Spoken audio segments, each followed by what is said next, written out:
बस। नमस्कार, मैं जल सिंह। आप देख रहे हैं हेल्थ मीडिया न्यूज, सच्चाई के साथ हरदम, अत्याचार भ्रष्टाचार के खिलाफ जंग। आज हम ऐसे एक जो न्यूट्रिशन डॉक्टर हैं उनके पास आए हैं, उनसे बात करते हैं। चाइना के अंदर एक वायरस फैला हुआ है, उस वायरस से हम किस प्रकार से बचाव कर सकते हैं और कैसे अपने देश को हम सुरक्षित रख सकते हैं इस वायरस से। आइए बात करते हैं। आपका शुभ नाम? जी, मेरा नाम महका सिंह है। मैं न्यूट्रिशन एडवाइजर हूँ आयुर्वेदा से। जी जी। मैं ये पूछना चाहता हूँ, जो चाइना के अंदर वायरस फैला है, जो बहुत ही भयानक वायरस है, सुनने में आ रहा है जैसे कोरोना वायरस आता उसी टाइप का कोरोना वायरस है। इसके बारे में आप कुछ बताना चाहेंगे? जी बिल्कुल बिल्कुल। असल में क्या है, एचएमपीवी वायरस है ये, और एचएमपीवी वायरस जो है ह्यूमन मेटान्यूमो वायरस इसको कहते हैं।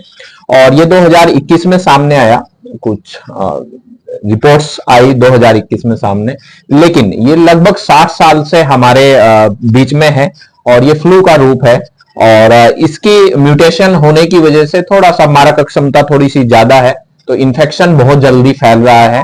तो यही कुछ चीजें हैं, ये पहले से ही ऑलरेडी हमारे बीच में था, ऐसा नहीं है कि ये ज्यादा नुकसान देने वाली चीज है, लेकिन ध्यान रखने वाली चीज है, क्योंकि अगर एचएमपीवी ही है या इसके अलावा कोई और वायरस है, क्योंकि चाइना की हमेशा आदत हुई है वो अपने वायरस को छिपाता रहता है, तो हमें इसलिए थोड़ा सा ध्यान रखना जरूरी है।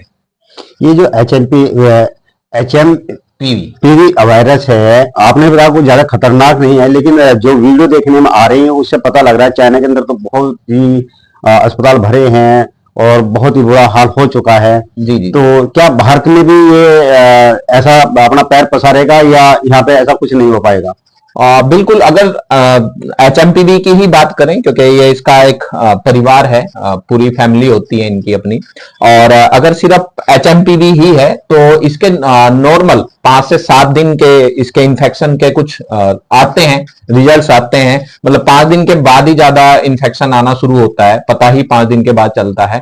और कुछ खांसी बहुत लंबे टाइम तक रह जाती है, और जुकाम लंबे टाइम तक रहता है, छींके ज्यादातर होती है, और मसल्स इसमें टूट जाती है। तो ये लगभग 10 से 15 दिन के अंदर जो है अपने आप ही नॉर्मल होना शुरू हो जाता है। कोई इसकी कोई मेडिसिन नहीं है, तो जब मेडिसिन नहीं है तो इसका मतलब इसका कोई ट्रीटमेंट नहीं है, और ट्रीटमेंट नहीं है तो उससे बच के हमें रहना ज्यादा जरूरी है। एचएमपीवी जो वायरस है, इससे हम किस प्रकार से अपना न्यूट्रिशन के थ्रू हम क्या ले सकते हैं कि इससे हम हेल्दी रह सकते हैं, इसके बारे में आपको क्या बताएंगे? बिल्कुल बिल्कुल। आपने सही एक बहुत बढ़िया क्वेश्चन किया, क्योंकि सबसे ज्यादा जरूरी जी बताइए। जी, जैसे आपने बहुत अच्छा क्वेश्चन किया कि क्या हमें खाना चाहिए क्या नहीं खाना चाहिए। मैं एज ए न्यूट्रिशियन आयुर्वेदा में जरूर मैं आपको बताऊंगा, क्योंकि हमने कोविड काल में भी बहुत सारे लोगों को जो है कुछ नेचुरल हर्ब से ही बहुत लोगों को ठीक भी किया है। ठीक है, और सभी लोग जितने भी लोग हैं हमारे इंडियन स्पेशली, कि उन्होंने कुछ हर्ब्स लेकर के अपने आप को प्रोटेक्ट किया है कोविड काल में भी।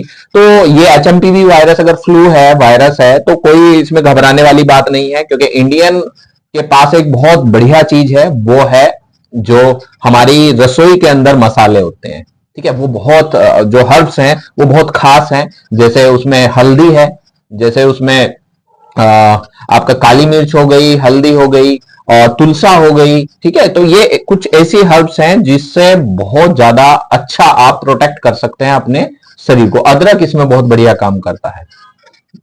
अदरक बहुत अच्छा काम करता है जी। अदरक का सेवन चाय के साथ, चाय के साथ कर सकते हैं आप। उसको जो है लिक्विड थोड़ा सा घिस करके चाय में डाल सकते हैं, या उसका रस निकाल करके शहद में भी उसको ले सकते हैं। खांसी में भी देखा गया है कि खांसी को भी कंट्रोल करने में बहुत बढ़िया काम जो है अदरक करता है। उसके साथ साथ विटामिन ए, विटामिन ई और विटामिन सी, और बच्चों में ज्यादातर जैसे देखा गया है कि बहुत ज्यादा प्रॉब्लम्स आती है, तो जिंक की मात्रा को बढ़ा दीजिए, या जो भी खाने इससे रिलेटेड हैं, जैसे विटामिन ए गाजर से मिलता है, विटामिन सी आंवला से मिलता है, ठीक है, विटामिन ई बादाम से, अखरोट से मिलता है। तो इन चीजों का सेवन अगर हम बढ़ा देंगे तो हमारा इम्यून सिस्टम मजबूत हो जाएगा।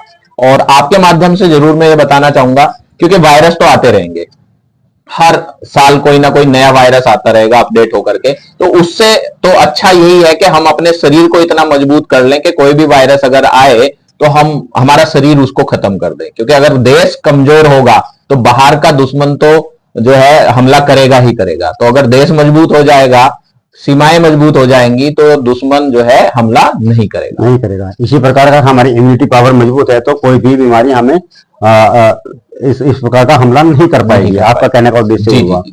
अच्छा, क्या HMPV जो वायरस है ये बहुत ही खतरनाक है बताया जा रहा है, बच्चों में इसका बहुत ज्यादा असर देखा जा रहा है, क्या इंडियन बच्चों में भी इसका कुछ ज्यादा असर आ सकता है?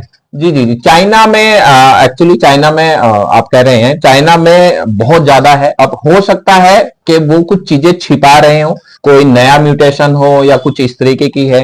तो WHO का अभी कोई इसमें स्पेशल कोई बात नहीं आई कि उन्होंने कोई मैसेज दिया हो, कि उन्होंने पूछ भी रखा है चाइना से कि हाँ इसका क्या म्यूटेशन है, क्या चीज है। तो अभी तक वहां से कोई ऐसी इंफॉर्मेशन नहीं आई है। तो जब इंफॉर्मेशन नहीं आई है तो हम ये नहीं कह सकते सिर्फ ये HMPV ही है, कहीं और भी हो सकता है कोई और वायरस हो और वो छिपा रहे हो हमारे से। तो अगर कोई और वायरस है और खतरनाक वायरस है तो हमें बहुत ज्यादा सावधान रहने की जरूरत है। और सावधान रहने के लिए सिर्फ आप स्प्रेड नहीं होने दीजिए इसको। स्प्रेड मीन्स कि आप गैदरिंग से बचिए, बच्चों को सुबह शाम की ठंड से बचाइए।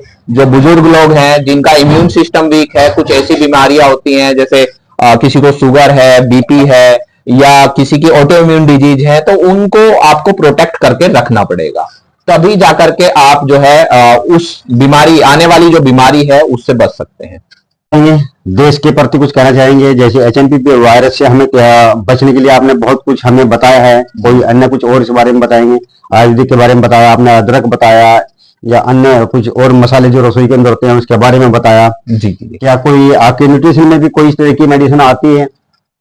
एक्चुअली न्यूट्रिशन में जो सप्लीमेंटेशन की अगर हम बात करते हैं तो विटामिन A, E, C और जिंक की सप्लीमेंट आते हैं, तो वो आप किसी अच्छी कंपनी के यूज कर सकते हैं। उसके साथ साथ जो है आप जो है हमेशा ध्यान रखिए कोई स्पेशलिस्ट हो तो उसी से ही गाइड जरूर लीजिए, उससे सलाह लीजिए, तभी आप इन चीजों का सेवन कीजिए। और एक और मैं कहना चाहूंगा, अगर बहुत ज्यादा, क्योंकि इसमें निमोनिया देखने को मिलता है इस बीमारी में, तो अगर बहुत ज्यादा निमोनिया हो रहा है, बच्चों को हो रहा है या बुजुर्गों को हो रहा है, तो किसी स्पेशलिस्ट डॉक्टर के पास जरूर जाइए और उनसे अपना ट्रीटमेंट जरूर कराइए। धन्यवाद महकार जी, आपसे सुनकर बड़ा अच्छा लगा। और हम चाहेंगे कि ये जो हम एक छोटी सी वीडियो क्लिप की है, आप इस वीडियो को देखना और देखने के बाद इसे फॉलो करना ताकि आपका स्वास्थ्य ठीक रहे। धन्यवाद।